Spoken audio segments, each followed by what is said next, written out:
Hallelujah. Sizoqala iSunday School yethi number 225 icilongo levangeli. Number 225 icilongo levangeli. Ebesini lokugcina sizosukuma sonke sithole umkhuleko. Ngithanda isonta skole kuna ngifunda khona uhlobo wabantwana ukuthi wabangona ngithanda ukusondela ngiluze uthando lwakhe sengathi angiphathe kahle busisa ngithanda isonta skole kuna ngithola futhi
Let us pray. Heavenly Father, we thank you for this wonderful morning. We thank you for granting us yet another year, in the year 2026. Heavenly Father, we thank you for this precious time that you have given us to come and learn from your word. Heavenly Father, we thank you for this time that you have given us to have this wonderful Sunday school, teachings from heaven. Heavenly Father, I pray that may these teachings feed each and every one. May they satisfy each and everyone's heart. Heavenly Father, we know this morning there are those who came into this house upset in soul, upset in spirit. Now those who need born again experience, Heavenly Father, I know that you are the one that gives born again experience. Heavenly Father, there are those who need sanctification of the heart. Only you can sanctify the heart, Heavenly Father, and baptize with the power of the Holy Ghost. Those who need healing, Lord, show your power in this house today. I pray in the mighty name of Jesus. Amen.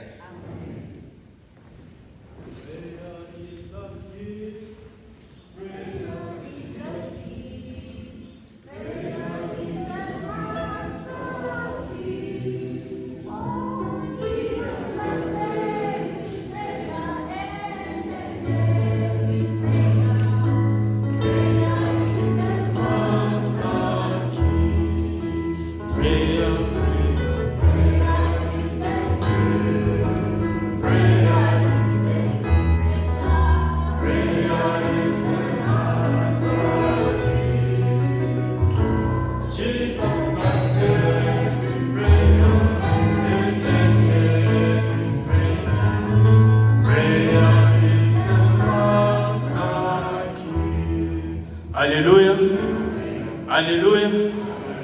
Siyambonga uJehova ngethuba elihle asenzele lona. Siyambonga uJehova ngokusigcina ukuthi sifike kule ndawo namhlanje. Abaningi bayafisa kodwa abanye abakhonanga ukufika kule ndawo. Thina masijabuleni njengoba silapha phakathi endlini kaJehova. Lesi sekuyisikhathi sethu se-Sunday school. Sunday school yethu is divided into 3 sections. We have our elementary class, which starts from the age of 0 up until the age of 12, and then 13 up until 17. It is our junior class. And then 18 years and upwards, class yethu senior. Okwamanje sizocela abantwana beze ngaphambili.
chapter 2, verse 11 to 36. 1 Samuel 3, verse 1 to 21. Lesson 54, primary course memory verse. Many are called, but few are chosen. Tell us the memory verse. Many are called, but few are chosen. Matthew 22, verse 14. Amen. Junior, ngicela abosisi bonke baphakathi basenzele isifundo. The call of Moses at the burning bush. Exodus 3, verse 1 to 22. Lesson 48. Junior course memory verse. Many are called, but few are chosen. Matthew 22, verse 14. Ngicela ubudi brothers. The call of Moses at the burning bush. Exodus 3 3 verse 1 to 22, lesson 48, junior course, memory verse. Many are called, but few are chosen. Matthew 22 verse 14. Sicela senior.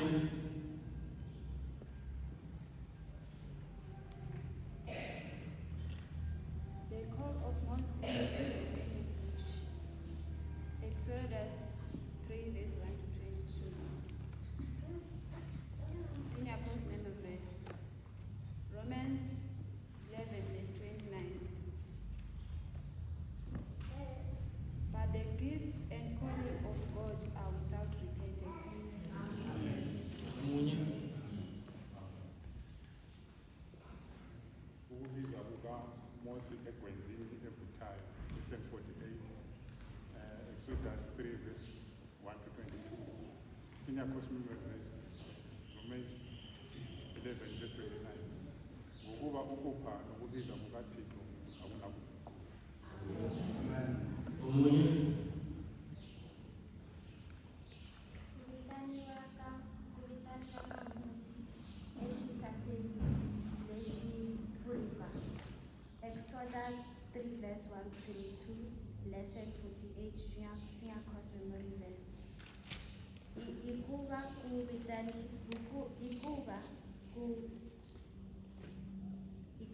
ku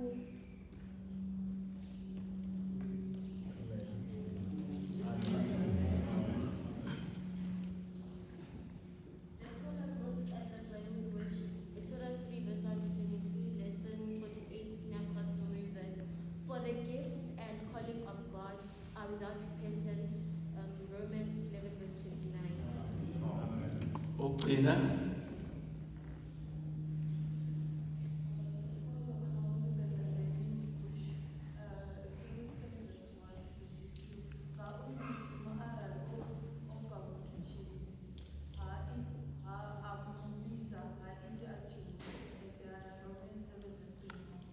Siyabonga sibe nomfundo okuhle. I-junior and the-elementary they'll go outside with their teachers. Sibe nomfundo okuhle. Amen.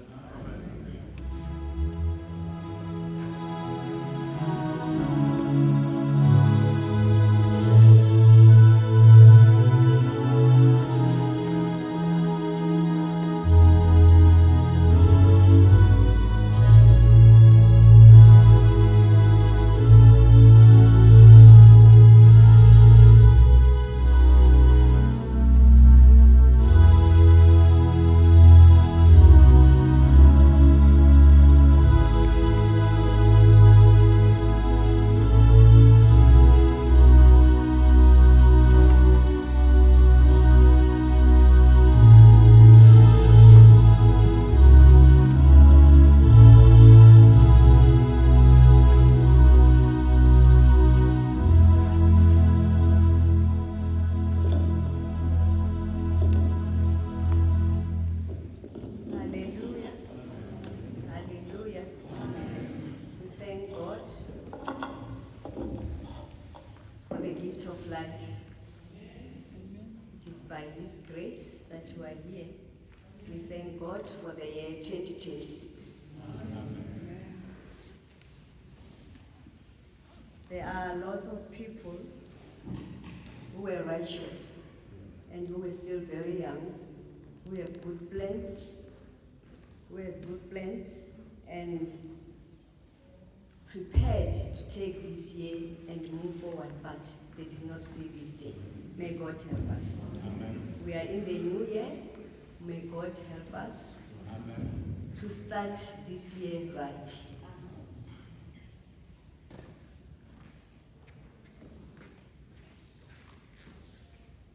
Please pray for the Sunday school.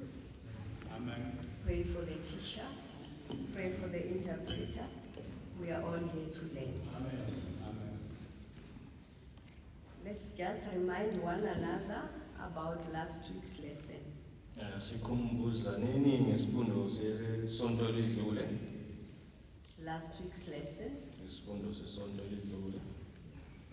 Ukuzalwa kaMoses nokukhula kwakhe eGibhithe. Amen. What did we learn from that lesson? Sifundeni kuleso sifundo. What did we learn? What was our take home? So Yini we have into forgotten esiyifundile? about it. We don't remember what we learned last week. ngifunde about i-decision ethathwe nguMoses ukuthi singabheki into zala emhlabeni like the riches of this world instead of ukuthi sibheke indaba enhle ezesibida ukuthi sihlangane noJesu Kristu. And then ngafunda especially about ukuthi in life we must decide which is right ukwenzela in future. Especially mawukuthi vele at least umuntu uyabheka ukuthi wena unengumi kungaba nokuthi vele kunerichisi kunento enhle or izinto ezinhle phambi kwakho mara mawukuthi it's not the way it must be, you must only take the good way ukuthi vele ukwazi ukuthi uqhubeke uye phambili. Amen. Another one.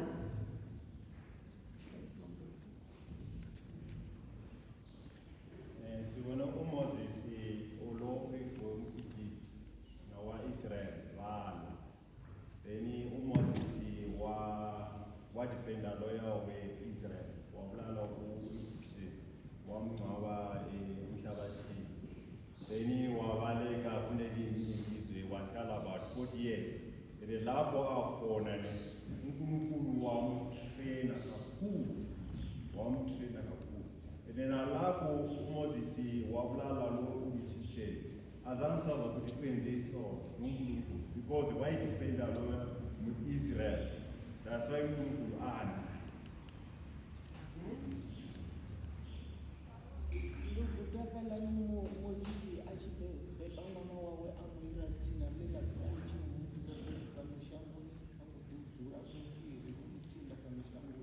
Amen.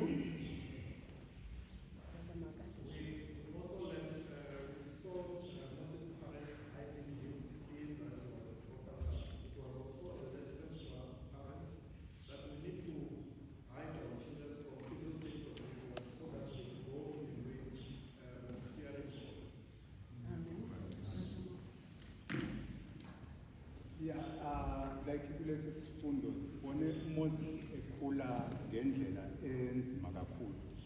Even though engakhuliswa ubekhuliswa directly parent yakhe but ebizwa ngengane yendodakazi kaFaro.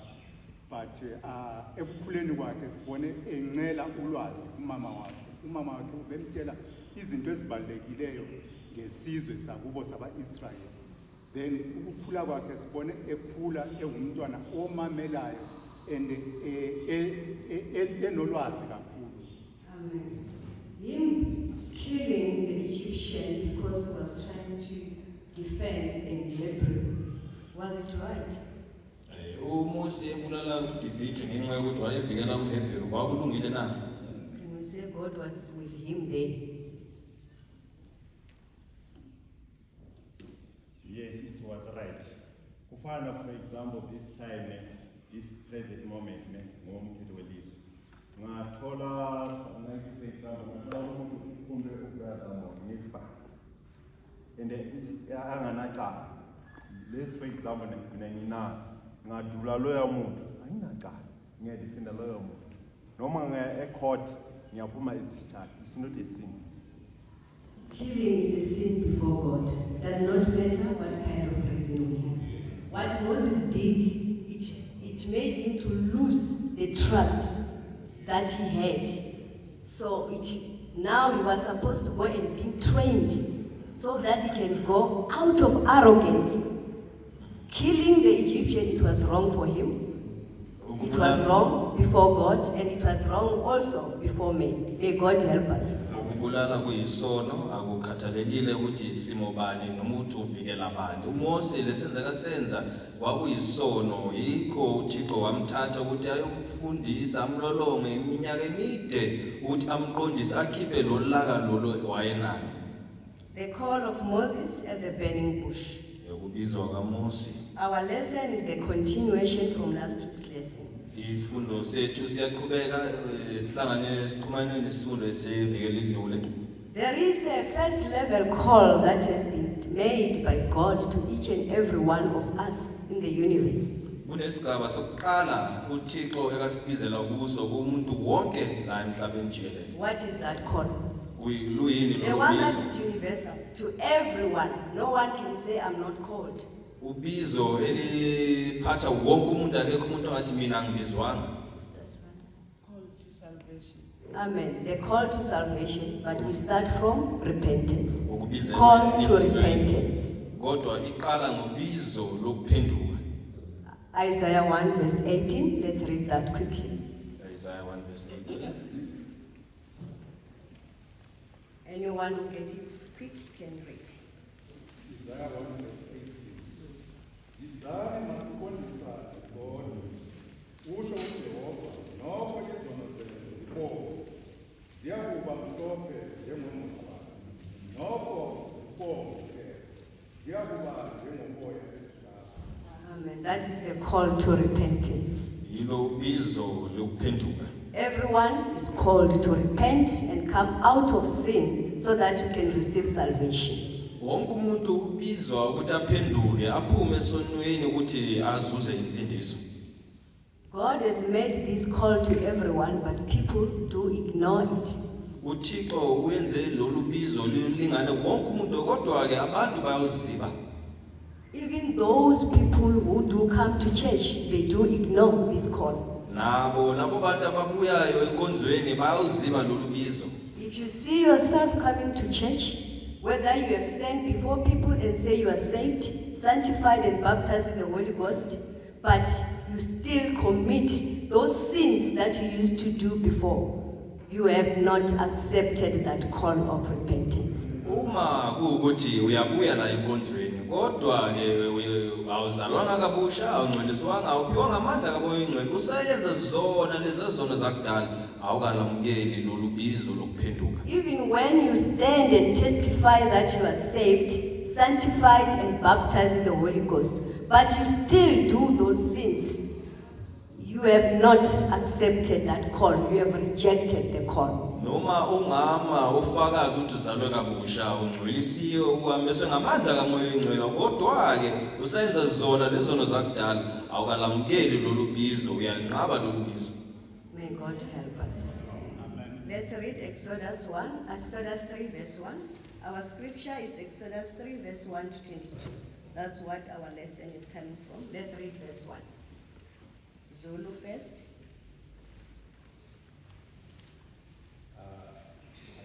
Exodus 3 verse 1. uMose wayelusa izimvu zikaJethro, umkhwe wakhe, umpristi waseMidiyani, waqhuba izimvu waya phambi kwetani, wafika entabeni kaThixo iHori. Now Moses kept the flock of Jethro, his father-in-law, the priest of Midian, and he led the flock to the great side of the desert and came to the mountain of God, even to Horeb. May God help us. 40 years of Moses' lives, he was a prince in Pharaoh's palace. Iminyaka u40 uMose wayeyinkosana lapha endlini kaFaro.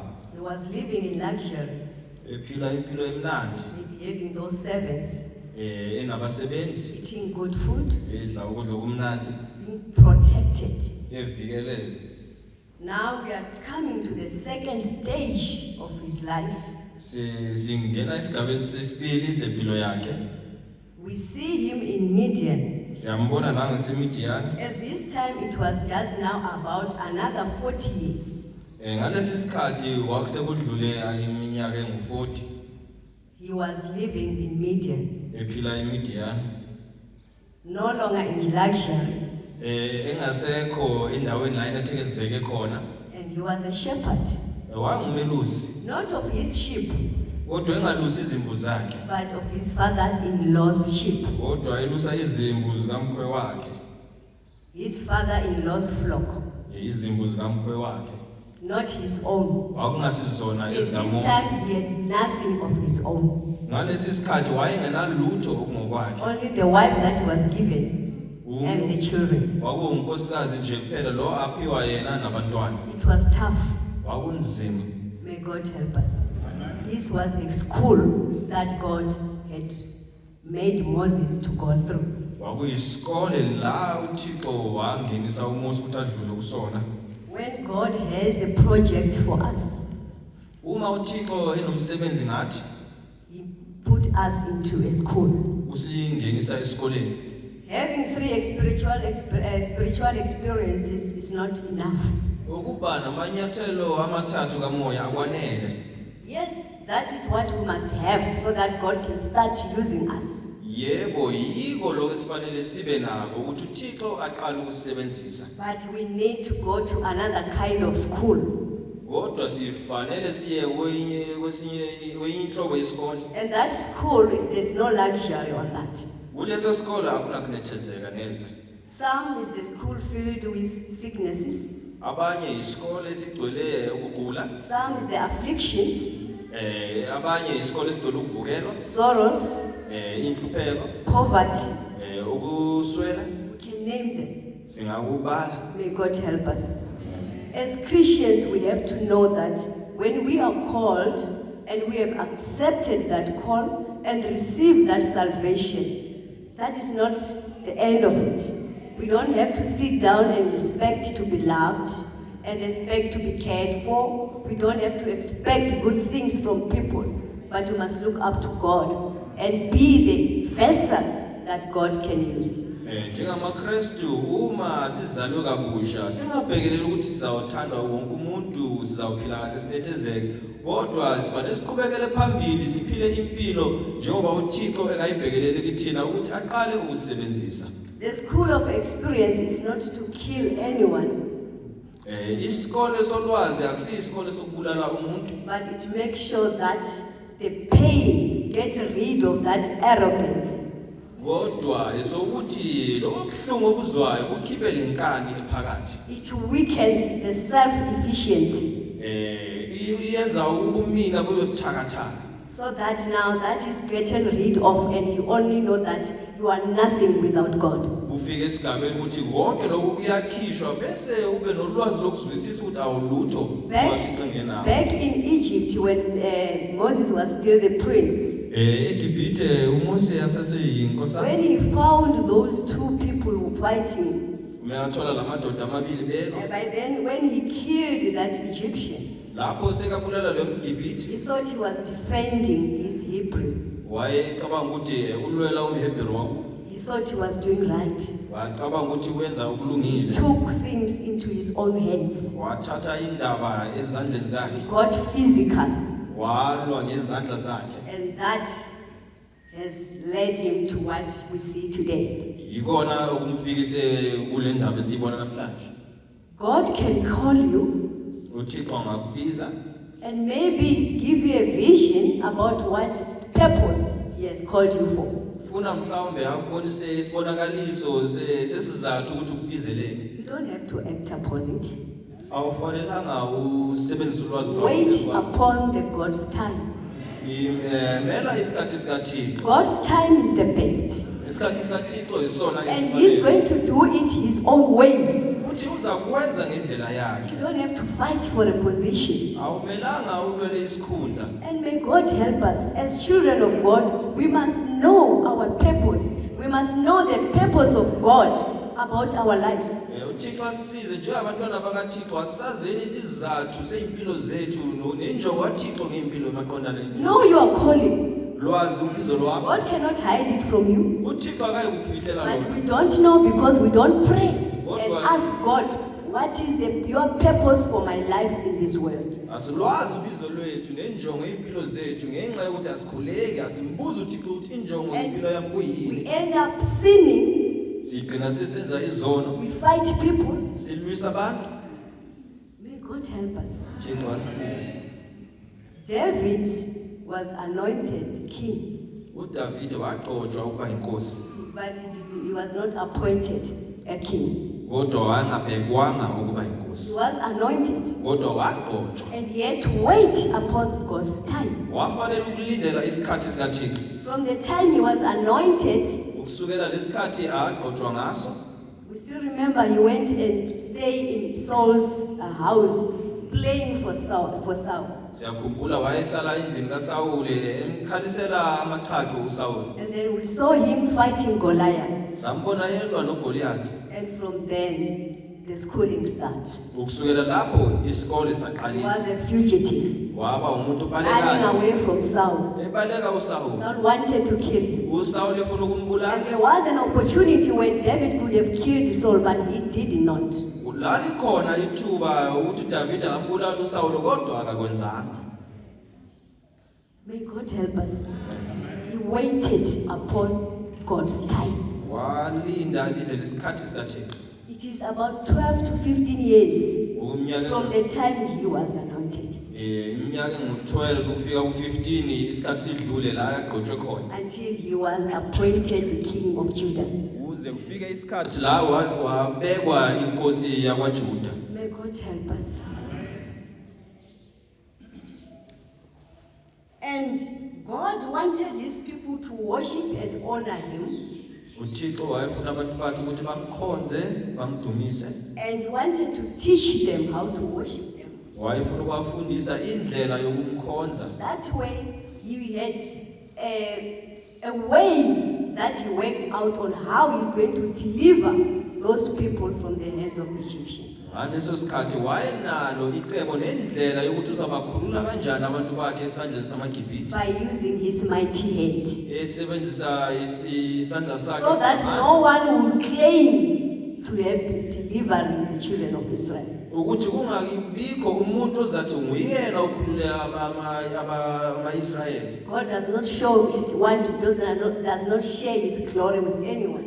uThixo akabeli udumo lwakhe namuntu. So let us not go ahead of God, but let us follow him.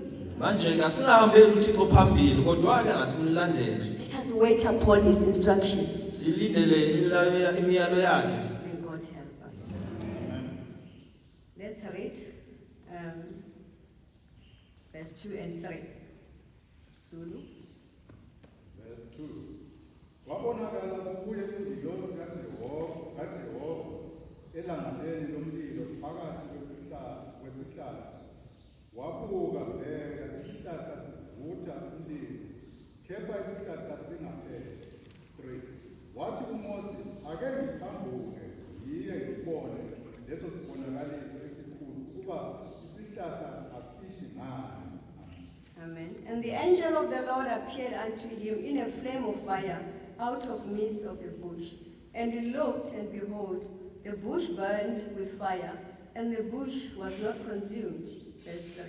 And Moses said, I will now turn aside and see this great sight, why the bush is not burnt. May God help us. We see now when God saw it fit at his own appointed time, he now wanted to start using Moses. Siyabona manje uThixo ngesikhathi sakhe uThixo kasimisileyo ilapho sekafuna ukusebenzisa uMose. When he has seen and searched the heart of Moses and find that now he is that kind of vessel that I can use. Lapho sekakubonile uMose ehlolile inhliziyo yakhe ebona ukuthi manje kuyisitsha engasebenzisa. Now when he sees that arrogance is gone, that self-efficiency is gone, now he is now my vessel that I can use. Lapho sekabona ukuthi leyo nkani iphelile nokumina lokho kusebenza ngamandla akhe kuphelile sekayisitsha engasebenzisa. And he called him. Wambiza. He appeared in the burning bush. Wavela esihlahleni esivuthayo. But in the desert, we know that in the desert, burning bush is not something that is so surprising. But what surprised Moses is that bush was not being consumed. Ehlani akusinto emangazayo ukuthi isihlahla siyavutha ngomlilo kodwa into yamangaza uMose ukuthi lesi sona siyavutha kodwa asipheli. And that was the revelation of God before Moses. Waba isambulo sikaThixo kuMose. God is still revealing himself to us today. uThixo usazambula nakithina namhlanje. What are the ways that God uses to reveal himself? Iziphi indlela uThixo akazisebenzisayo ukuzambula kithina? How does God reveal himself to us today? uThixo uzambula kanjani kithina namhlanje? Through his word, when the preacher is preaching. Yes. Amen. Through his word. Ngezwi lakhe uma umshumayeli eshumayela. This is a revelation. Lesi isambulo. God is speaking to us. uThixo ukhuluma nathi. If we study the word Uma sifunda umbhalo and pray, sikhuleka we will know our calling. sizalwazi ubizo lwethu. How else does he reveal himself to us? Yiphi indlela ekazibonakali ekazizambula kithina? Amen. Through the inspiration. May God help us. God can reveal himself to us through situations. If you are in a difficult situation, that's when you believe in God and pray. Amen. Through situations. Nezimo ezinzima ilapho uThixo ekazambula khona kithina. Uma nje kuphela ukhuleka. What else? Nani futhi? Ukusindiswa na sanctification, baptism of the Holy Ghost. Amen. Through visions. May God help us. If you are a child of God, a prayerful child of God, God will reveal himself through visions. Uma umuntu okhulekayo, umntwana kaThixo okhulekayo, uThixo uyazibonakalisa kuwe ngezibonakaliso. God will also speak to you directly. uThixo uyakhuluma nawe uqonde wena.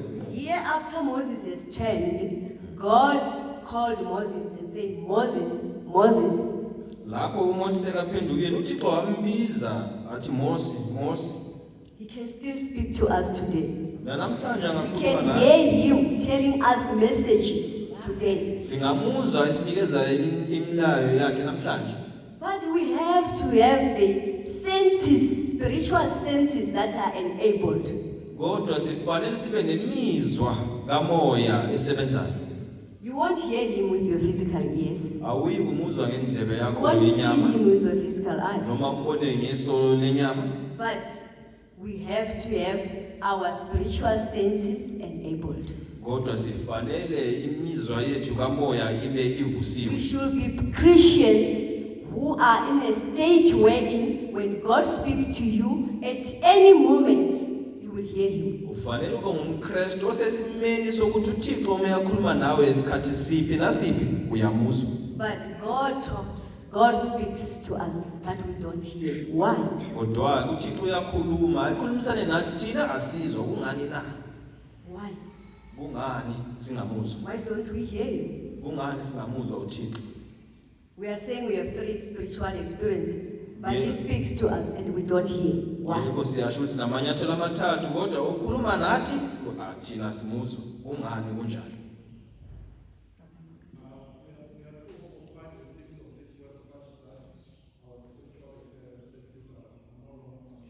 Amen. We are very much occupied with the things of this world. Singene kakhulu emsebenzini yezinto zalomhlaba ukuthi imizwa yethu kamoya ise icindezele. And we are not paying attention. Nokuthi futhi asinakanga. You know that when you don't pay attention, even when somebody is passing you, you won't even see them. Uyazi ukuthi uma unganaki kwesinye isikhathi noma umuntu edlula phambi kwakho awuyi kumbona. If you don't pay attention of your surroundings, Uma ungabheki ukuthi kunani emaceleni kwakho. somebody can speak to you and you won't even hear them. Umuntu angakhuluma nawe wena ungamuzwa. Same applies our relationship with God. Kunjalo nobudlelwano bethu If we noThixo. don't pay attention to him, we won't hear him when he speaks. Uma unganaki mekakhuluma nawe awuyi kumuzwa. And if we are surrounded all the time in our mind about the worldly things, we won't hear him when he speaks. Uma khathi zonke uhlezi uzungeziwe izinto zalomhlaba awuyi kumuzwa mekakhuluma. Pastor.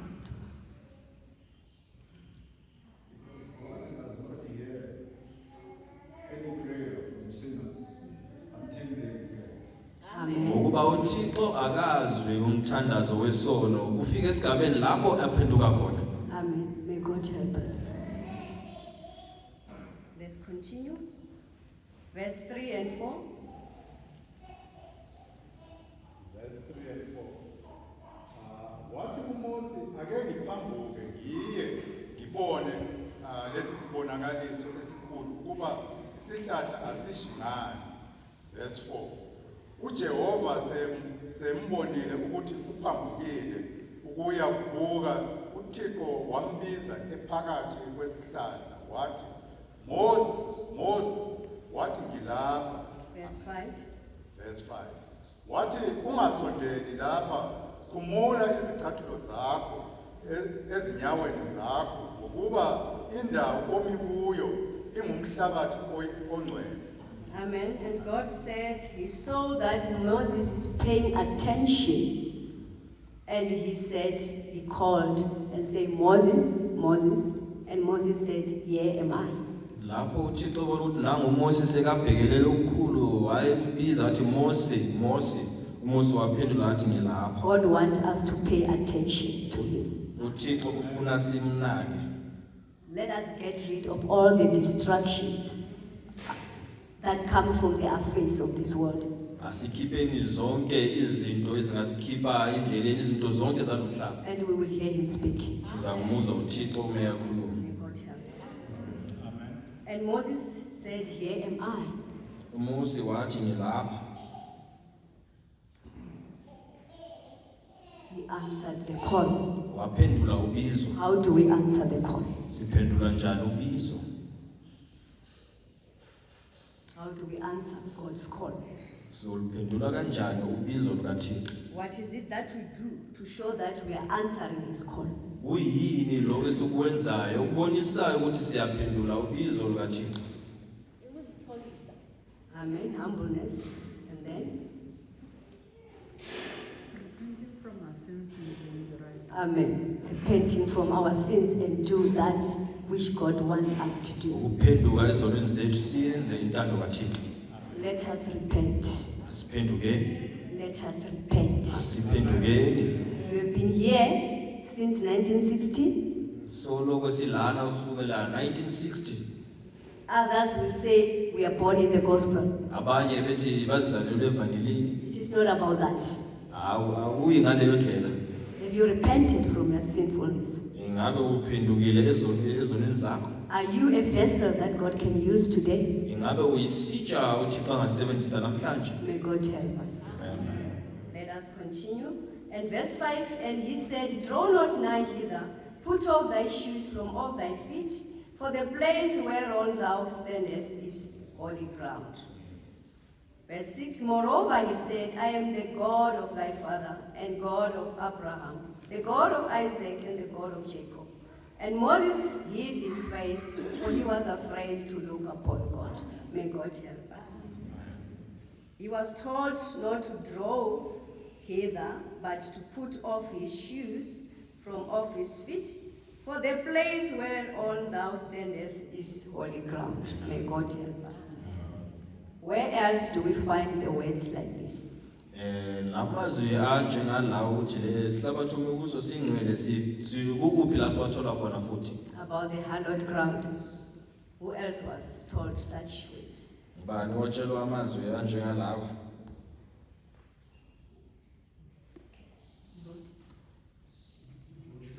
Amen. Joshua. He was told the same word. Watshelwa amazwi anjengalawo. May God help us. This is not the first word. Does that mean when we come into the house of God, we need to take out our shoes?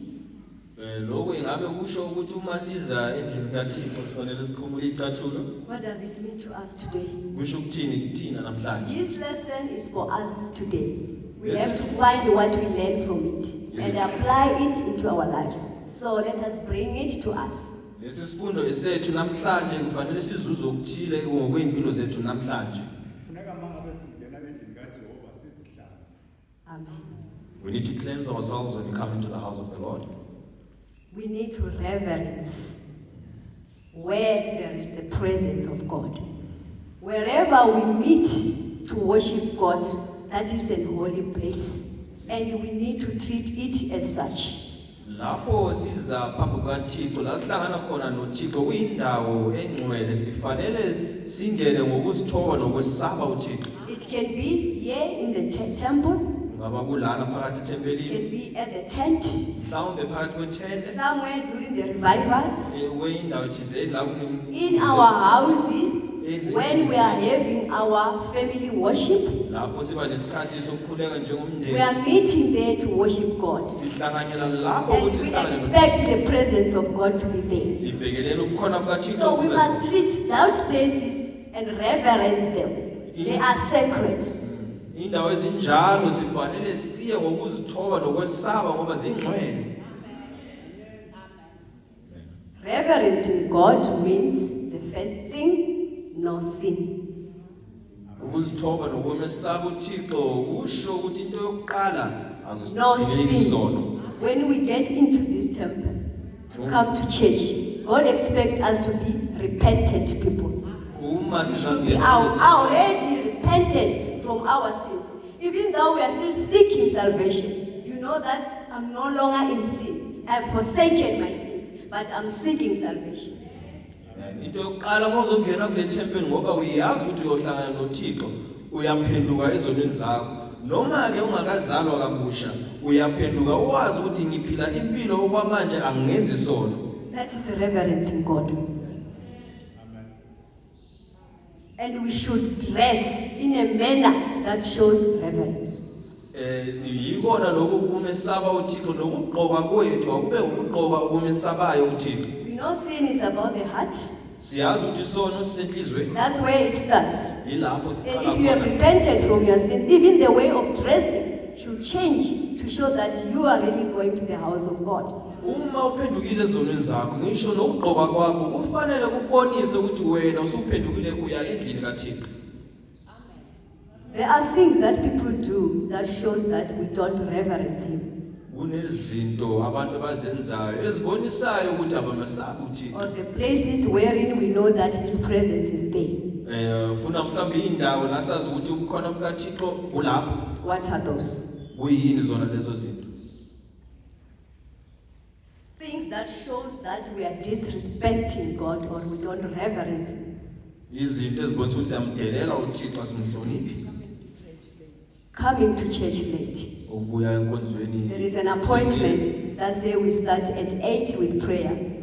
Kunesikhathi esimisiwe ukuthi siza enkonzweni siqala ngomthandazo ngo-8 ekseni. God is already here, uThixo yena sekafike. waiting for me and you, Ilindele mina nawe but I'm not there. kodwa asile. That is a disrespect. Ukudelela lokho. May God help us. Uthixo asisize. Amen. Sleeping during the service. Ukulala inkonzo When iqhubeka. you sleep, when somebody is talking, even in the corporate world, which means you don't respect them. Uma ulala umuntu ekhuluma ngisho nasemhlabeni emsebenzini, bonisa ukuthi lo muntu awumhloniphi. You don't want to hear what they are saying. Futhi awufuni ukuzwa ukuthi uthini. Same applies in the house of God. Injalo nasendlini kaThixo. If you sleep inside the house of God, don't take it lightly. Uma ulala endlini kaThixo Pray about it. Khulekise Ask le. God to help you. Cela uThixo akusize. If you can make it, sleep early on Saturday night. Uma khonakala lala ngesikhathi To make sure you have good rest. ukuthi umzimba So uphumule that you don't ngokwanele. occupy yourself the whole Saturday and you are tired. You are coming to church, you are gone in sleep. Hayi ukuthi usebenze wonke umgqibelo ukhathele bese uza ngesonto ukhathele ufike enkonzweni uyalala. What are other things that shows disrespect? Louder, please. Conflicting with brethren. Ukuxabana nabazalwane. May God help us. That is a sin already. Leso No, kuyisono it is nje. not supposed to be here. Asifanele sibe lana. What are other things? Okunye esingabeka nje just like namhlanje sine-technology yama-cellphones ukuthi at least ma usephakathi endlini kaJehova bese uyaqala ukuthi at least uyabheka ama-messages uya-answera ama-phones wakho during Amen. service. That is disrespect. Ukuphendula amakhala, answering your cell phone during service and checking the messages. In some offices, they would say that you get in the office, you switch off your phone. You only put it on after work. Kwamanye amahhovisi uma ungena bayakutshela ukuthi cima amakhala khukhwini wakho vusa futhi uma uqedile What ngokusebenza. more with God? Kangakanani Why ukuthi do you lose? What call is that important that you want to hear, please answer it inside the church. Ucingo luphi olubaluleke kangaka lokwenza uzofuna ukuphendula noma uphakathi ethempelini. And start chatting with people outside while you are inside the church. Uqala ukuthumela imilayezo kwabantu abangaphandle wena uphakathi ethempelini. May God help us. May God help us. Thixo asize. We are here to learn, to be corrected. Size la ukuzofunda nokuqondiswa. May God help us to correct ourselves. Thixo asize ukuthi siziqondise. In our homes, during our family worship, Ezindlini zethu ngesikhathi somkhuleko do we answer our phones? ngabe sawaphendula. If we do, we are not reverencing God. Uma kuthi siyakwenza lokho asumesabi uThixo. They must know that at this time, Mangena families are in their prayers. Even if you call, they won't answer. Bafanele bazi abantu ukuthi ngalesi sikhathi umndeni kaMangena usemkhulekweni abayikuphendula uma washayela ucingo. And you don't answer that call Awuphenduli. until when you are done with your family worship. Kuze kufike isikhathi la uqeda khona umthandazo. When you are praying alone, Uma ukhuleka uwedwa you are busy praying. The lapho phone uyakhuleka. ring. Naye umakhalekhukhwini uyakhala. Don't you see who's calling? Ngaba uvuli nje ubheke ukuthi ngubani May okushayela. God help us. Let us correct ourselves. Thixo The asize. time of God, that secrecy, that sacrilege, let us reverence it to show that we honor God. Leso sikhathi oba noThixo ni uwedwa ekusitheleni asihloniphe leso sikhathi. May God help us. Either at home or in the church. Ungaba ekhaya noma la ethempelini. May God help us. Let us pay attention enough to hear and see God. We must have the mind well acquainted with God. Moses was in that state of mind that was well acquainted. That's why he could hear God. Asibeni nokulalelisisa siqaphelisise ukuthi sikwazi ukuzwa ukubiza kwaThixo njengoMose wayenengqondo enjalo ingakho wakwazi ukumuzwa uThixo mekambiza. When we go to our junior memory verse, which says Matthew 22 verse 14, for all are called, for many are called, but few are chosen. Imemory verse yejunior ithi baningi ababiziwe kodwa bayingcosana abakhethiweyo. That does God have certain group that he has chosen? Ngabe kusho ukuthi uThixo unexuku lakhe ekalikhethile? Does God do that? Ngabe uThixo uyakwenza lokho? Akakwenzi lokho Thixo kodwa usibizile sonke ukuthi sivume izono zethu. Masizavuma ezinye sizitshiye. Sibe sesifakaza ukuthi ngisindisiwe ngcwelisiwe ngabhabhathizwa ngamandla kaMangcwele. Abe sekuyivikela futhi okunye. Ungakukhonfesanga khona lokho uzosala abakhethiweyo bahambe wena usala kodwa usindisiwe. Amen. We make ourselves chosen. Thina siyazenza sibe When you ngabakhethiweyo. answer his call, get rid of your sin, then you have chosen. Uma usabela ubizo lwakhe ulahla izono, God does uba not force. ungumkhethiweyo. He's not going to force you. uThixo akabambe umuntu ngamandla. May God help us. When he called Moses, we know that Moses showed the spirit of humility. Uma ebiza uMoses siyambona uMoses wabonisa umoya wokuzithoba. Let's read in Zulu verse 7 until verse 9. Sorry, verse 8. Verse 7. Wathi uJehova, ngibonile ukuhlupheka kwabantwana bami abaseGibhita. Ngizwile ukukhala kwabo ngenxa yezinduna zabo zokhabamela. Ngiyazazi izinsizi zabo. Verse 8.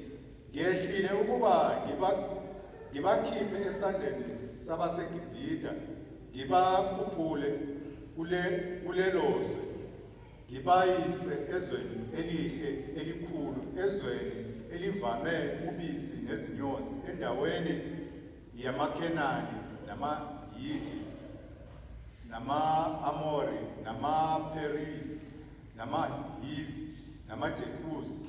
Amen. Amen. I'll read 9 to 11. Now therefore, behold, the cry of the children of Israel is come unto me, and I've also seen the oppression wherewith the Egyptian oppressed them. 10. Come now, therefore, and I will send thee unto Pharaoh, that thou mayest bring forth my people, the children of Israel, out of Egypt. Verse 11.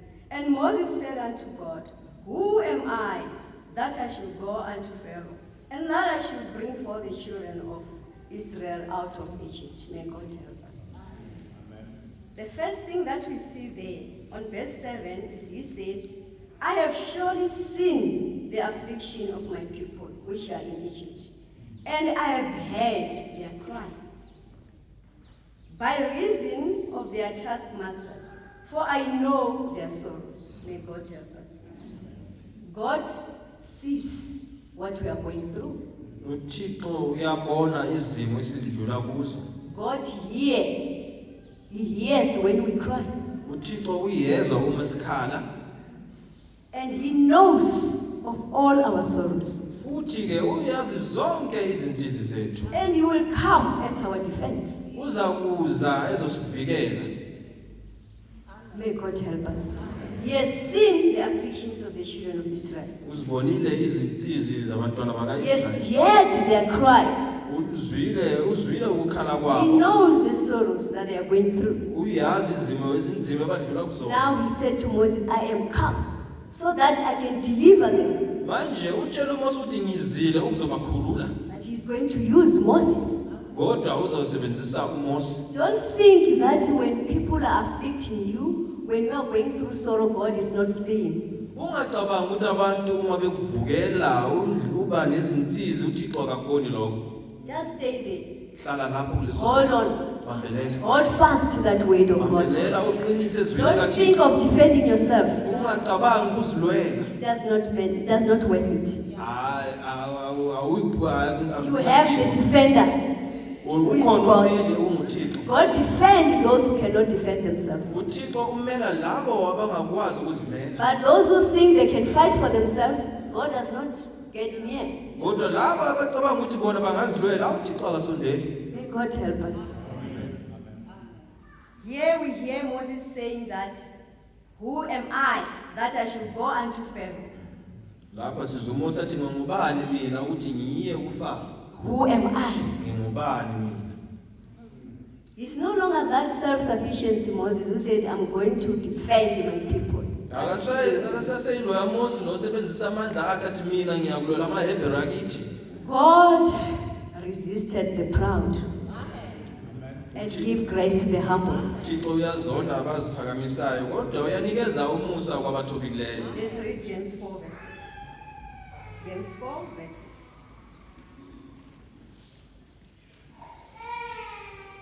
James chapter 4, Verse 6. But he giveth more grace. Wherefore he saith, God resisteth the proud, but giveth grace unto the humble. Amen. May God help us. Let us be humble people. Asibe ngabantu abazithobileyo. Let's read 1 Samuel 9 verse 21. Another one to open Jeremiah 1, 6 and 8. Those who get it quicker, let us read. 1 Samuel chapter 9 verse 21. the 9 verse 21. In Jeremiah 1 verse 6 and 8. Verse 21. And Saul answered and said, Am not I a Benjamite, of the smallest of the tribe of Israel? And my father and my family, the least of all the families of the tribe of Benjamin? Wherefore then speakest thou so to me? Amen. Let's read Jeremiah 1, 6 and 8. Jeremiah 1 verse 6 and 8. Ngathi awu Nkosi Jehova bheka angikwazi ukukhuluma ngingumntwana. Verse 8. Ungesabi ubuso babo nginawe ukuba ngikusindise. Usho uJehova. Amen. Here we saw Saul before he was the man who had pride. He was that humble who said, I'm just a Benjamite, the least of them all. Lapho sibona uSawule esaseyindoda inokuzithoba athi mina ngowesizwe sakaBenjamini esincinyane kunazo zonke. And we also see Jeremiah, when God was sending him, he said, I'm just a child. Nangu uJeremiah naye siyambona uThixo mekamthuma uthi mina ngisasemncane. God uses those who have humility. uThixo usebenzisa abantu abathobekile. Though God used those people looked down upon, uThixo usebenzisa abantu ababhekelwa phansi. may God help us. Don't we have pride? Ingabe asinako ukuzikhukhumeza? When there is a task, you see, yeah, I can do it. Uma kunomsebenzi ofanele wenze uwophakama uthi hawu mina ngakwenza. I can be the pastor. Ya mina futhi ngaba umfundisi. I'm very eloquent. Futhi ngikhuluma kahle kakhulu. And I can sing. Nokuhlabelela ngiyakwazi. Yes, God has given you the gift of singing. Yebo uThixo ukuphile isipho sokuhlabelela. But humility is required. Kodwa kuyadingeka ukuzithoba. You will work or sing with your gift, but God will be disgusted by your singing because of pride. Uzawusebenza ucule lesipho sakho kodwa uThixo izaba kuyisinengiso kakhulu ngenxa yokuzikhukhumeza kwakho. God wants those to use those who are saying we don't deserve it. uThixo ufuna ukusebenzisa labo abathi bona lokho akusifanele. Those who say we don't qualify. Labo abathi bona hayi abafanele. May God help us. That was the state of Moses at this time. Ngalesi sikhathi yisona isimo uMose wayeyiso. To be an unqualified one. Umuntu ezibone umuntu ongafanele. The moment you say I don't qualify, God stand up to be with you because He's going to do that through you. Ngalo mzuzu uma wena uthi mina angifanele ilapho uThixo phakama khona yasebenze ngawe. We are not talking about I'm not qualified just to make people think that you don't want the position or that responsibility. The one from the heart. Asikhulumi ngalokuthi lokusho kozenzisa ukujabulisa abantu uzenzo thobekile kodwa sikhuluma ngalokusho ukuvela enhlizweni. The humility that sees recognized, that God recognized in you. Ukuzithoba lokuThixo kakwaziyo ukuphakathi kwakho. Sometimes people won't even realize that. Kwesinye isikhathi abantu abayikubona. But God knows that you are humble. Kodwa uThixo yazi ukuthi wena uthobekile. Sometimes you can try to fold yourself, to kneel, to show humble, to look down, and to get really to the state where people say that, hey, that one, she's so humble, while you have pride inside you. Kwesinye isikhathi ungazama nje ugobe uguqe ulale phansi ukuthi abantu baze babone ukuthi awu loya impela awuthobekile impela. May God help us. What spirit do we accept those responsibility with? Siba sinomoya bani uma siyamkela leyo msebenzi. May God help us. God wants humility of heart. Thixo ufuna ukuthobeka kwenhliziyo. Because He wants those least favorable people, when He work in them, God will see that really it is God. He wants His glory to be seen, not our own glory. uThixo ufuna bona labo bantu abathathelwa phansi ukuthi asebenze ngabo. Uthi uma esebenza ngabo uThixo ubonakale nodumo lwakhe lubonakale ngabo labo bantu. Let's read 1 Corinthians 1 verse 27 and 2 Corinthians 3 verse 5 and 6. First read up please. 1 Corinthians chapter 1 verse 27. But God hath chosen the foolish things of the world to confound the wise. And God hath chosen the weak things of the world to confound the things which are mighty. Amen. Let's read 2 Corinthians 3, 5 to 6. 3, 5 to 6. Verse 5. Angisho sinamandla ukuqamba into ngokwethu okungathi uvela kithina kodwa amandla ethu avela kuThixo.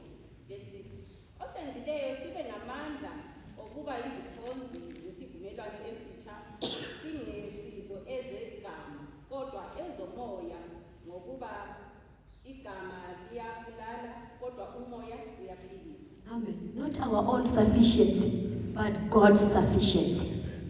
Ungasingokuthina kodwa kungenxa kaThixo usikholisayo. May God help us. We need this humility. Siyakudinga nokuthobeka. When you are given a solo, you sing it with humility. When they say you are going to give a solo, you go down in prayer, asking God to help you. You don't do it with, oh, I can sing. uma May God help us. uphiwe isikhathi sokuthi uhlabelele wedwa awuyi lapha uhlabelele kodwa uyakhuleka uzithobe uhlabelela ukhulekile ucela uThixo ukuthi akusize. May God help us. God resisteth the proud and give grace to the humble. Thixo akabafuni abazikhukhumeza kodwa uyapha umusa kwabathobekile. Verse 12, let's read that quickly in Zulu.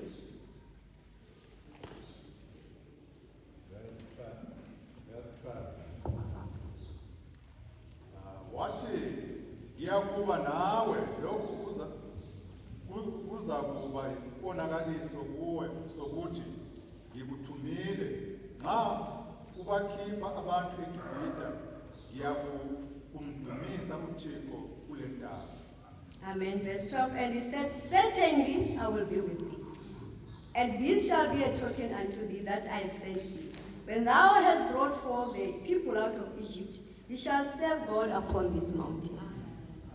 The answer, when Moses said, who am I? God said, certainly I will be with thee. Impendulo lapho uMose wayebuza ukuthi ngubani mina uThixo waphendula athi mina ngiyakuba nawe. When we say or we know or we accept that we are nothing, we can do nothing, only God can help me, that's when God will step in to help us. Lapho sesivuma ukuthi asilutho asikwazi ukwenza utho yilapho ke uThixo engena esebenza nathi. And he said, certainly.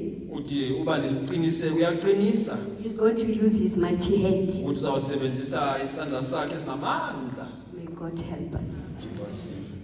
I'm going to read verse 13. Let's us read in our books, in our Bibles.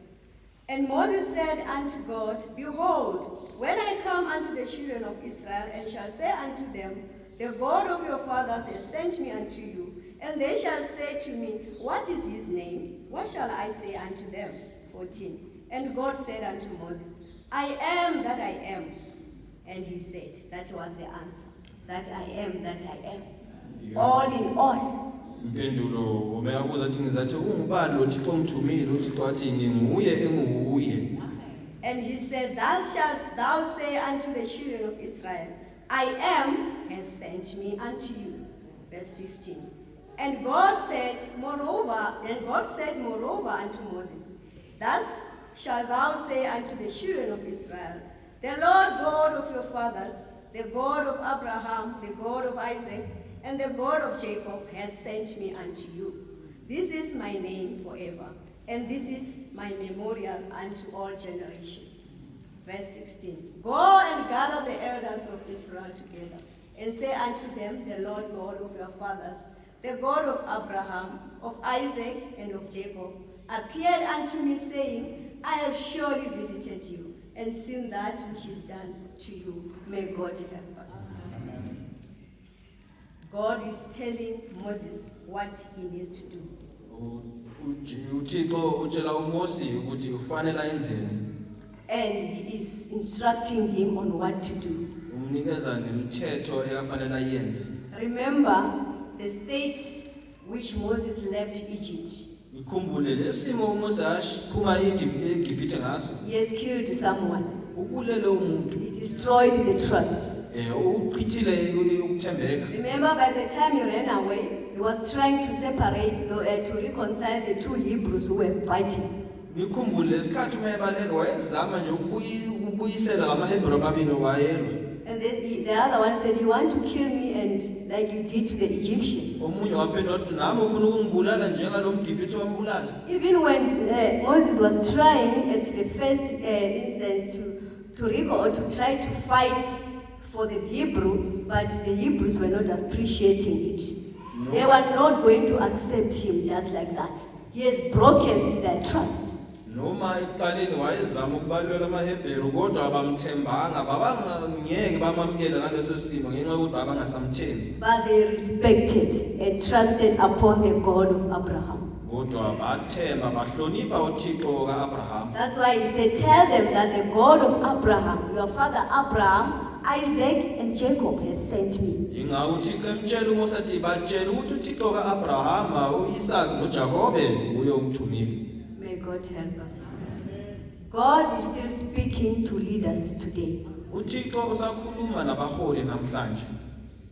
The problem is, do we hear him? Inkinga ukuthi ngabe siyakuzwa na? Do we hear him giving instructions on how to lead in the church? Ngabe siyamuzwa esinikeza imiyalo nemithetho ukuthi likhole kanjani ibandla? God cannot give you a responsibility and let you to do it alone. uThixo ayikunikeza umsebenzi bese akushiya ukuthi wenze umsebenzi wedwa. When he gives you a responsibility and when you accept it with humility, he's going to step up to take you through, to direct you, to tell you what to do, how to do it. That's God. uThixo uma ekupha umsebenzi nawe uwamkele ngokuzithoba uyangenelela uThixo akukhomba indlela ukwenza ukuthi usebenza kanjani yileyo indlela uThixo asebenza ngayo. But if your spiritual senses are disabled, you will not hear him. Kodwa uma imizwa yakho kamoya ingasebenzi awuyikuzwa. And for them to be well opened or enabled, we need people who pray. Ukuze We leyo need mizwa leaders who pray. Leaders who read and study the word and pray through. ukuze leyo mizwa ivuswe isebenze kudingeka umuntu okhulekayo, kudingeka abaholi abakhulekayo bafunde izwi. If you have responsibilities, how are you accomplishing them? How are you doing it? Do you listen to your friends? They advise you and then come and say, this is what we do? Do you listen to your wives or your husbands or your children on how to run the work of God? If we are doing that, we are failing God. Uma unemsebenzi ophiwe yona ukuthi uyenze usebenza kanjani, ngabe mhlawumbe ulalela abangani bakho noma uthatha lokhu unkosikazi akutshela kona noma indoda yakho lokutshela kona ufuna mhlawumbe ngabantwana bese ubuya uthi hayi na indlela esosebenza ngayo la enkonzweni. May God help us. Those who are married to people who have higher responsibilities. Kulabo abashade nabantu abanemisebenzi engathi kuphakamanya. If God has called me to a certain responsibility, He did not call Brother Mangena. Uma uThixo engibizele umsebenzini uthizeni akabizanga ubrother Mangena. And if I'm going to sit and always listen to Brother Mangena telling me how to run that, I'm failing. Because Brother Mangena did not call me into that responsibility. Uma ngizawuhlala ngilalela ukuthi ubrother Mangena uthini ngizawuhluleka ngoba ubrother Mangena akusunguye ongibizele kulo msebenzi. If I'm going to sit down and listen to my children gossiping about brethren and take a decision according to those gossip, then I'm failing. Uma ngizawuhlala ngilalela abantwana bami bekhuluma ukuhleba bahleba abazalwane bese ngithatha isinqumo ngaloko ngizaba ngumuntu ohlulekile. If my child is going to come and say, oh, put that one to the gospel team. And God did not do that. Umntwana uzafika athi ngenisa lona ku gospel team uThixo akusuyena ukwenzile. Because he's my daughter's friend. Ngoba indodakazi yomngane wami. Then I'm failing. Lapho ngiyahluleka. God assigned that responsibility to you. uThixo ukubekile lo msebenzi phezu kwakho. The only counsel that you should take is from God. Ukwelulekwa ufanele ukuthathe. If you are confused, you don't know what to do, get down on your knees and pray. Ask God, what do I need to do at this situation? And God will reveal. Uma udidekile awazi ukuthi ufanele wenzeni, guqa phansi ukuthandaza ubuze uThixo yenza njani kulesi simo, nguye uThixo uzakubonisa ukuthi uphuma kanjani. May God help us. We need to pray for God's will to be done. Sifanele sikhulekele intando kaThixo ukuthi yenzeke. Let us read our last part, last verse.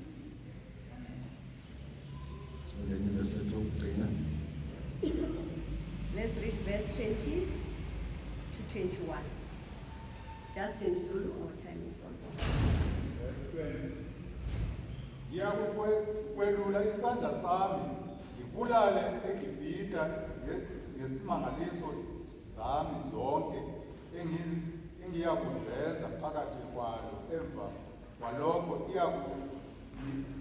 iyakuniyeka nihambe. Verse 21.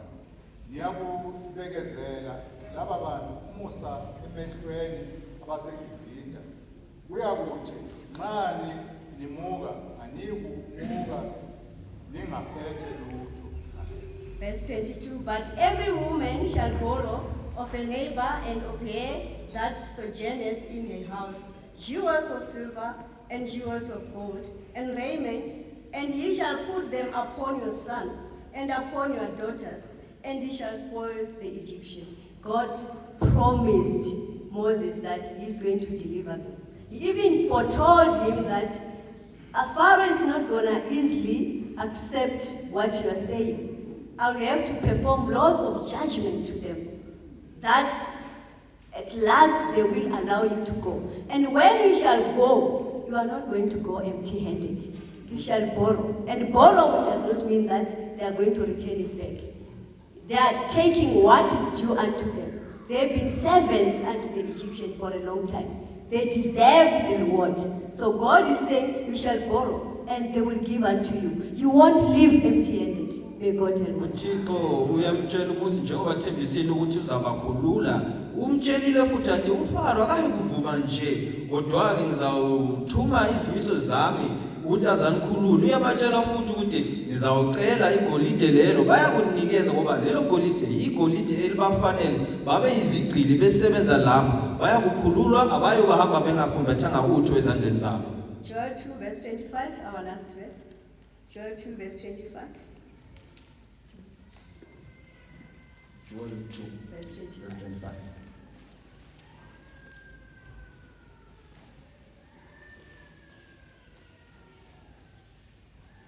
Anyone who has it quickly can read.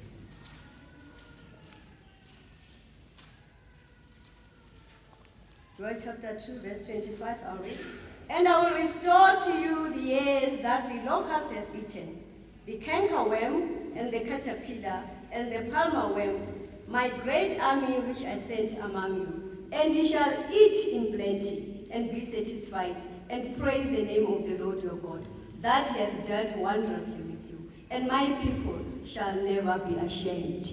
May God help us. This promise, it is unto us today. Lesithembiso sibhekele bhekiswe kuthina namhlanje. Accepting God's call, Amukela ubizo lukaThixo. get rid of all sins, Ulahle zonke izono. true or genuine repentance, Ukuphenduka kweqiniso. receiving true genuine salvation, Ukwamukela ukusindiswa okweqiniso. sanctification, Ukungcweliswa. baptism of the Holy Ghost, Akabambezwa ngamandla and kaNkulunkulu. accepting that responsibility that God has entrusted unto you, Ukwamukela lo msebenzi uThixo akawubeke phezu do kwakho. it faithfully, Ukuwenza ngokuthembeka. being led by the Spirit of God, Hola umoya kaThixo. with humility, Ngokuzithoba. then God will restore all that we have lost. Lapho ke uThixo uyakubuyisela konke okusilahlekile. All that you have lost while you were in the desert, in the schooling like Moses. Konke olahlekelwa yiko usasesikoleni njengoMose. You will deliver from that sickness that you have been saying, it is mine for 20 years. Uza kukuphilisa kulogulo wathi isifo sakho seminyaka u20. That grade that you have been failing, God is going to make you to pass. Yona leyo grade walokhu uyifeyila uThixo uza kuphumelelisa kuyo. That poverty that you have named yourself as it is attached to you, God is going to deliver you. Lokho kuhlupheka osukamukela ukuthi okwakho uThixo uyakukusindisa kukho. God just wants true repentance. uThixo ufuna ukuphenduka kweqiniso. Just want to worship, to be worshipped faithfully. Ufuna ukukhonzwa ngokweqiniso. We are starting the year. Siqala unyaka. Make things right with your God. Qondisa izinto noThixo. And you will reap the promises of God. Uzawuvuna izithembiso zikaThixo. Thixo akusindise.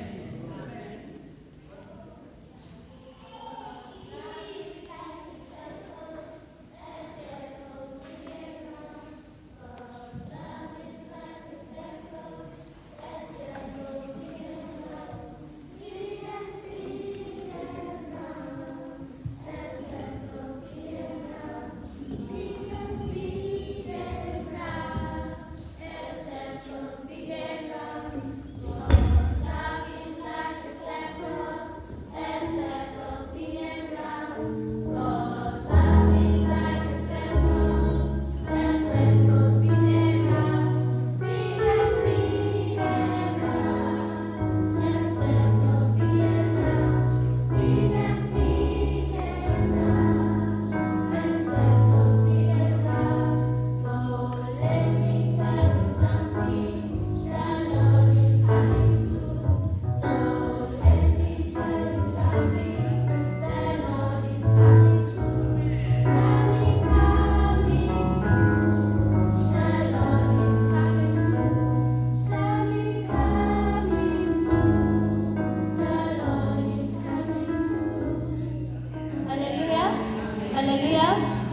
for learning today? The small boy in the temple. 3 Samuel 2 verse 11 to 36. 3 Samuel 3 verse 1 to 21. Lesson 54. Primary cause and verse. Many are called, but few are chosen. Matthew 22 verse 14. Amen. Many are called, but few are chosen. What does that mean? Many are called, but few are chosen. That God calls everyone in the world, but few choose to go to Him. Amen. God calls everyone. The gospel is preached everywhere, but only a few choose to do His word. And who was this small boy in the temple? All of us? Samuel. Amen. Samuel was the small boy in the temple. And who was his mother? All of us? Hannah. It was Hannah, yes. And during this time, there was a prophet. Samuel was working together with this prophet. What was his name? Eli. It was Prophet Eli. Yes. And he had 2 sons, Hophni and Phinehas. How were they? Were they good people? Were they bad? What were they doing? They disrespected God. And what did they do? Why do you say they disrespected God? What did they do? They did evil things to the temple of the Lord. And they were doing evil things in the temple of God. And when people brought sacrifices to God, they took that sacrifices. So we see that they were evil people. Was God happy with them? But was Prophet Eli, their father, rebuking and punishing them? No, he was doing nothing about it. But there was this boy, Samuel. He was a good boy. And there was a time God called him. How many times did God call him? 3 times. Before Eli told him what to say, how many times? 3 times. Called him 3 times. And now what did Eli tell him to say the next time God called him? All of us? Speak, Lord, for thy servant heareth. Again? Speak, Lord, for thy servant heareth. Yes. He told him to say, Speak, Lord, for thy servant heareth. And when God called him the 4th time, that's when he said, Speak, Lord, for thy servant heareth. So what did God tell him when he called him? What did God tell him? That he would kill Eli and his children. Why? Because they were evil and Eli didn't rebuke them. Yes, he told them that he will punish them by killing them because they were evil and Eli was not rebuking them. So that is our lesson. We see that Samuel, at the end, he grew up to be a prophet and one of the chosen of God. So that's our lesson. What do you learn from this lesson?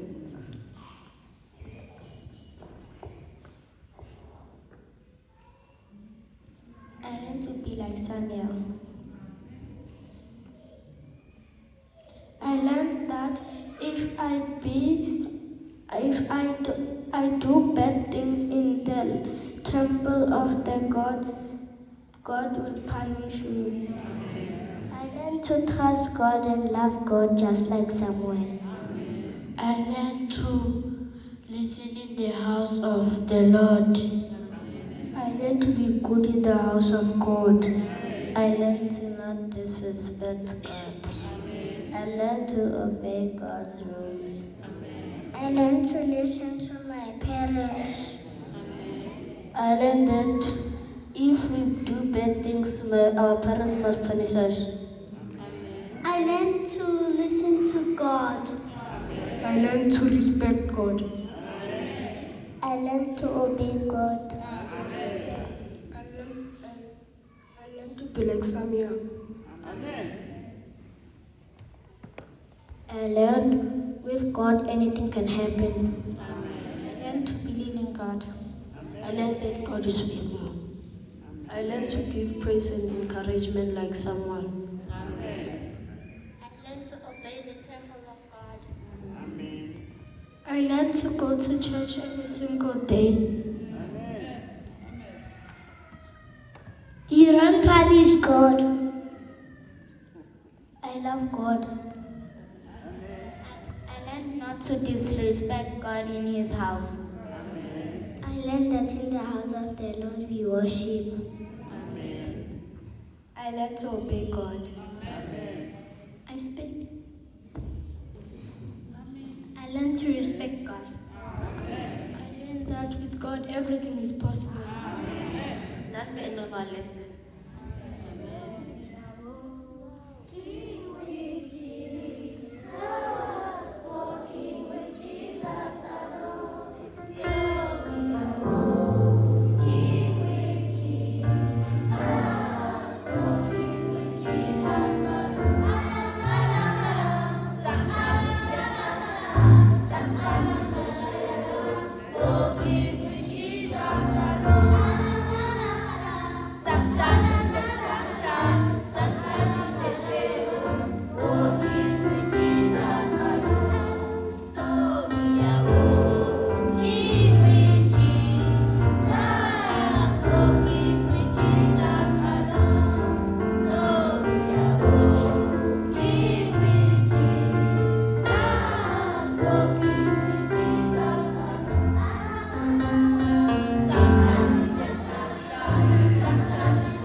Siyabonga uNkulunkulu osibonise unyaka omunye okude kakhulu 2026. Sibonga nalosuku ukuhlanganyela igama eliphakemelo ingcwele kaNkulunkulu. Bathandileyo siyenza nje ukurounda isifundo. Indaba yasabeka, indaba ijulile, indaba yokulalela. Ukulalela bathandileyo. Ngokungalaleli sibone umuntu omdala, umpriest nokwenza omkhulu ukukhuluma amazwi agwetshwa ngawo esaphila emhlabeni anqamula ubupristi kundlu yakhe kushuthi nenzalo yakhe yonke. Bathandileyo ngenxa yokungalaleli sabona indaba efanayo esabekayo futhi ngoSawuli. Isigcino sikaSawuli sathusa kakhulu. Nesigcino sikaJuda sasabisa ngenxa yani na kungalaleli. Yini eyenza ukuthi singalaleli? Ukuthi singalaleli ukuthi you've got your will. No, uNkulunkulu is got his will. That's why uKristu Jesu wasifundisa wathi manithandaza nithi thy will be done. Umzali is got a will. Nomntwana is got a will. Manje sokufanele ukuthi umntwana ayenze ukusho umzali. I have got a will. Nengikutshelwayo ababekiweyo abakhulu kumina emisebenzini, emphakathini, noma ebandleni, noma kuphi, nelizwi likaNkulunkulu uqobo lithi makube kanje, mangenze kanje. Kodwa with my will, lamazwi aphambene newill yami. So besikhuluma indaba ukuthi yini eyenza ukuthi singalaleli is because I want to do my will. Why I want to do my will? I am proud of what I am. pride bathandekileyo, ukukhukhumala. Siyambonga ke uNkulunkulu osifundise le ndaba. Sibona umntwana uSamuel ebizwa asabele. Akanalwazi kodwa sesibona ekhethiwe. Masifunda embhalweni kuthiwa even nabantu bonke base bebona ukuthi umprofeti ovusiweyo yile ngane uSamuel. Siyabonga inkosi ngalokho. Manje masifika lapha ku-senior lesson yethu sizwa amazwi amahle kakhulu akhulunywa ngoMoses kuNumbers 23. I think verse 3. Asiwafundi nje lawo mazwi. Numbers 12 verse 3. Numbers chapter 12 verse 3. Yeah. Now the man Moses was very meek above all the men which were upon the face of the earth. uMoses wayethobekileyo ukudlula bonke sonke isizukulwane sesikhathi sakhe. Target. Siyabonga inkosi. I-target yethu wena ke at least ungabe uwe othobekileyo naye kuleli khaya ophila kulona na kunabo bonke. Mhlawumbe yebo. Ungabe ungothobekile kunabo bonke ebadleni na? Inselelo lena bathandekileyo. Ingabe unguwe othobekile kunabo bonke esikoleni na? Or at least ke eclassroom. Inselelo yethu bathandekileyo. Asizicompare nabanye i-target yethu Jesu Kristu. But sibona abantu bebusiswa la sitshelwa ngayo the way bebengakhona. Lokhu kuthobeka akusi ukuthobeka abazalwe nabo.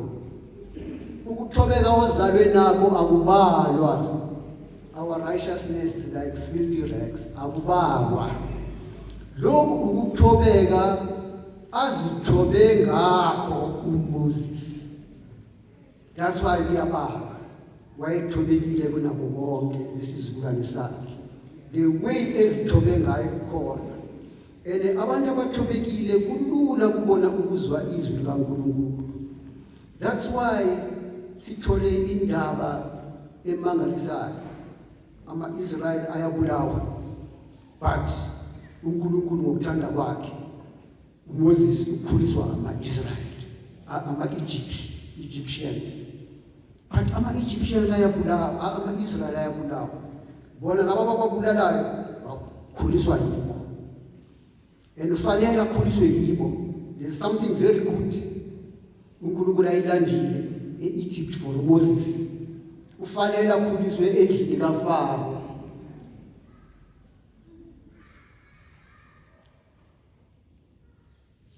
The depths and riches, both of wisdom and knowledge of God, is without repentance, is without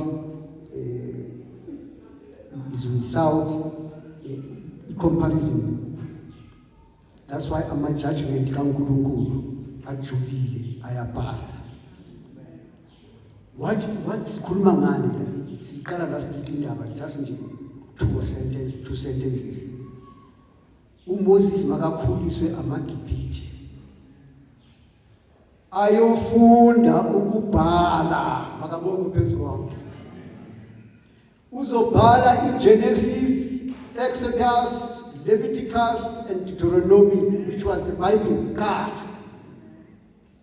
Then esezizwile izindaba zikaNkulunkulu ukuthi nabo bakaNkulunkulu labo phila kubona kamnandi akusiyibo bakaNkulunkulu. Uyabona impilo yabo injani wapasa. Lapho sekwenzekani ethi mina angifuni ukubizwa nendodakazi kaFaro. Ekhetha ukuhlupheka nabantu bakaNkulunkulu. Ukhethile wapasa. Esephasile lapho uthathe how long yona leyo ndaba leyo 40 years. Kodwa thina abaphila esikhathini sikaJesu makusithatha isikhathi esincane. ngoba izindaba seziphelelisiwe. Then esepasile sokungena iphathi yesi-2. Moses uyababona abantu bakini bahlupheka na? Yebo. Hayi mina ngizobakhulula. Ngoba kufikile lokho. Sekufanele ufunde futhi. Uzobakhulula wena. Then nawe balekela eMidian 40 years. Ayofunda ukulida. Ufundiswa uNkulunkulu. Abelusi bakudala bebelida izimvu. Bahamba phambili. Ukuzifida njengoJesu ekhuluma amazwi ethi Peter, uyangithanda na? Alusa izimvu zami. Feed my sheep. Thina. Naye uDavid wafanele wathola itraining iqalisa kuphi ekuluseni izimvu. Nabafundi abanye baqalisa kuphi ekudwebeni izinhlanzi. uNkulunkulu usifundisa lesikubonayo. Kumthathe 40 years khona lokho afunde even to protect.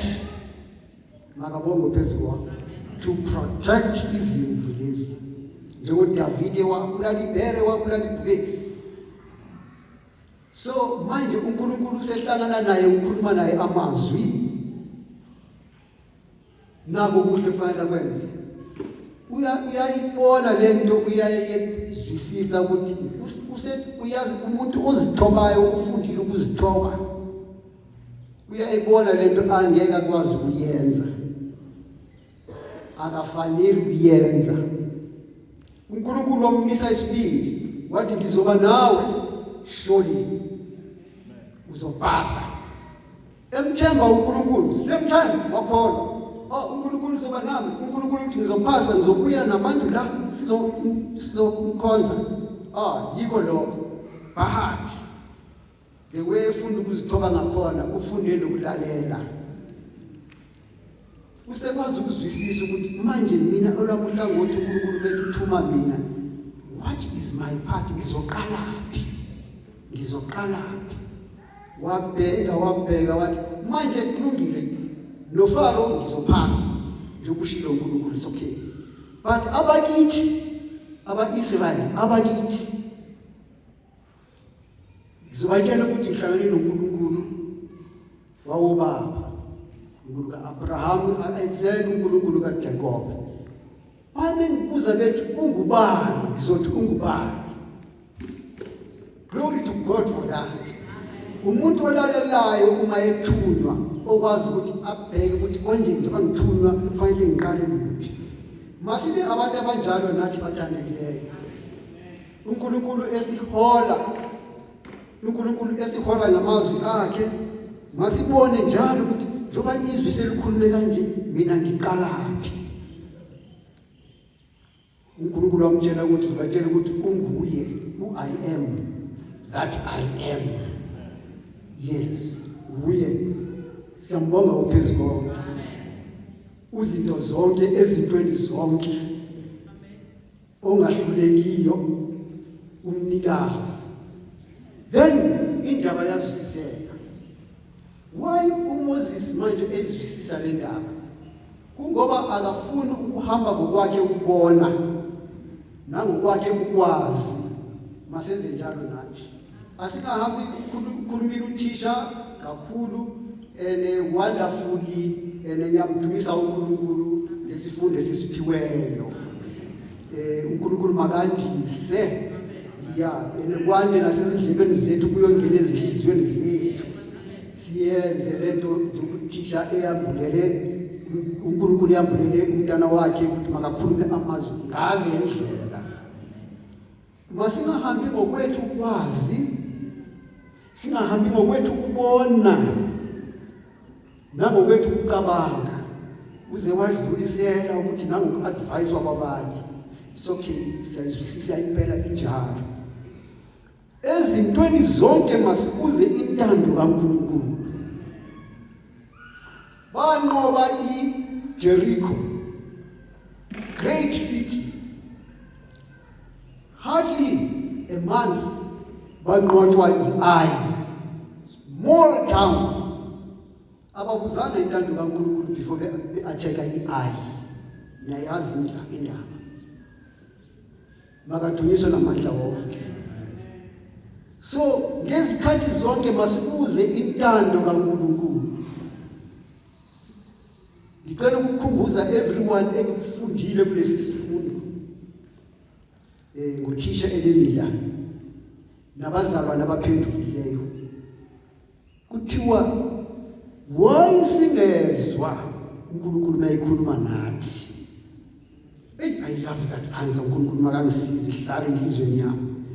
Kwathiwa we are too concerned ngezinto zonke ezi-around politics, community affairs, abanye nama-sports, abanye konke, Ukraine kuyaliwa ngani, ini. Ake sizindle sinamathele ezintweni zikaNkulunkulu, sizozwa izwi likaNkulunkulu.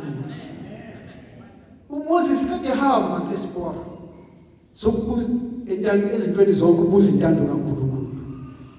uNkulunkulu ngokuba uthobekile uyazithoba, uNkulunkulu asheshe amphendule. Noma ethukuthela uNkulunkulu asheshe amphendule. Okay, mangigcine ngalokho bathandekileyo. I-review noma ngasafundanga umbhalo. Ngithanda amazwi afundiweyo wokugcina. Verse 21. Asiwafundi. uNkulunkulu uthi ngizobashaya abaseGibhithe bengangilaleli, ngizobashaya ngezimangaliso zami zonke. Hawu thina samangala izimangaliso zikaNkulunkulu zonke kanjani? Mase sikhumbula lezi mangaliso, uNkulunkulu waphendula amanzi aba igazi. Wagcina egive up enikela uFaro. But mafane ayenze akasayenzi. uNkulunkulu wenze esinye isimangaliso. Mengalaleli aphinda yenze esinye isimangaliso. Any of those wonders, if uNkulunkulu kathi ngayiphinde kabili ayiphinde kathathu, uFaro kade ezothobeka. But wenza kayi-1, wenza kayi-1, wenza kayi-1. uNkulunkulu efuna ukusibonisa isimangaliso sokugcina azosiyenza sipase one shot. Passover makadunyiswe namandla wonke. So ke sifunda lapho ukuthi uNkulunkulu mayethi Moses impela abantu bazokubi nawe and abantu laba uzophasa uzobuya nawo. Kunjalo usifundisa thina masimthembe uJehova, masimthembe uNkulunkulu. Ukhulumile kunjalo makadunyiswe phezulu.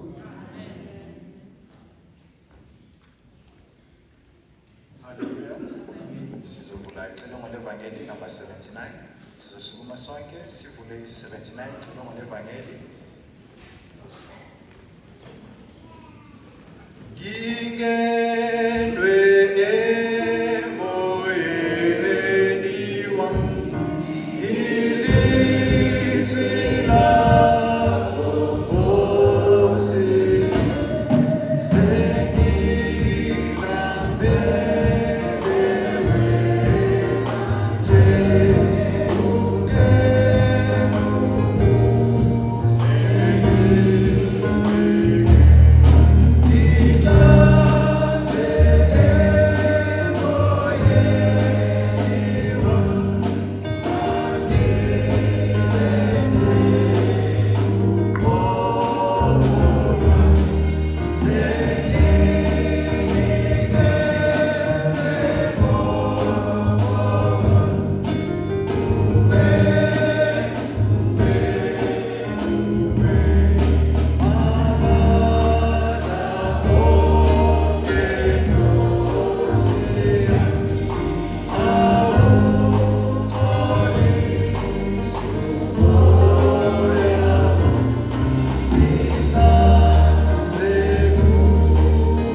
wethu sezulwini, siyakubonga ngalesi sikhathi Thixo olungileyo Baba.